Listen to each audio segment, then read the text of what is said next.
आइए एक और लीडर की बात करते हैं, वो है रियल एस्टेट सेक्टर का डीएलएफ। नतीजे देने वाला है आज, और नतीजों के पहले अनुमान जान लीजिए कि किस तरह के रह सकते हैं रिजल्ट।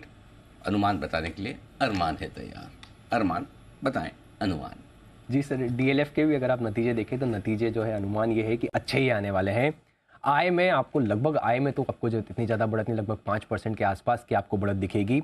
पर देखने वाला आंकड़ा जो हमेशा रहता है वो प्री सेल्स का, जो अगर आप आंकड़ा देखेंगे वो काफ़ी बढ़िया आता हुआ दिखेगा। अनुमान ये है कि लगभग 8,900 करोड़ के आसपास जो है वो आ सकता है, क्योंकि इनका जो एक प्रोजेक्ट है गुरुग्राम में, अर्बन प्रोजेक्ट को अगर आपने देखा मार्च 2023 की अगर आप बात करें, पिछले 1-2 महीनों में ही वहाँ पर लगभग 8,000 करोड़ की जो है वो प्री लॉन्च सेल्स जो है वो आती हुई दिखी थी।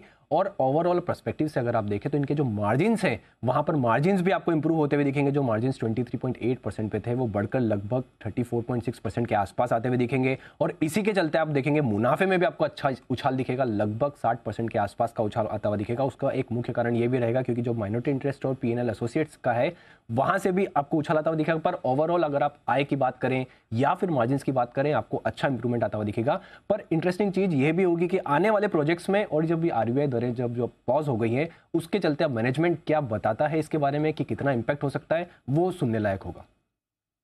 नंबर्स अच्छे रहने वाले हैं। जी बिल्कुल। आशु जी, आपका तो फेवरेट रहा है डीएलएफ, थोड़े समय से बात नहीं हुई आपकी डीएलएफ के साथ, बताएं सर क्या राय है डीएलएफ पर?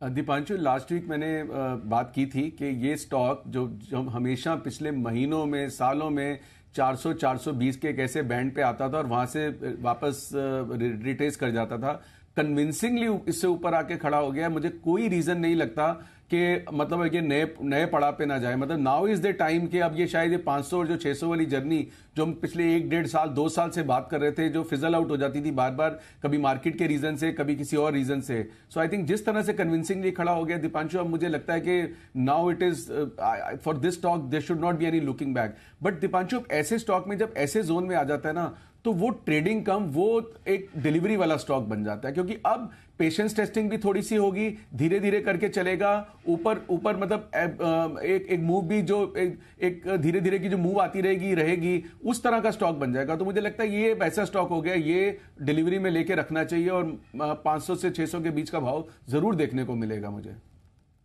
500-600 के भाव के लिए डीएलएफ पर रखिए नज़र। आपको याद होगा अनिल जी ने भी इस स्टॉक को आइडेंटिफाई किया था जब बात करी थी कि ऐसे स्टॉक जो एक बड़ा ब्रेकआउट लंबे समय के बाद लेंगे, जो आईटीसी के बाद अगले स्टॉक्स में आ सकता है, उसमें डीएलएफ भी एक कैंडिडेट था ही। टाटा मोटर्स ऑफ कोर्स एक कैंडिडेट है ही। तो डीएलएफ देखते हैं इस बार परफॉर्मेंस मैच करती है या नहीं, जिस तरह का ऑप्टिमिज्म बना हुआ है। वैसे अपडेट्स जितने भी रियल एस्टेट कंपनीज की तरफ से आए हैं अब तक के, वो तो काफ़ी मजबूत थे और अर्निंग्स भी अनुमान काफ़ी स्ट्रॉन्ग आपको यहाँ पर दिख रहा है।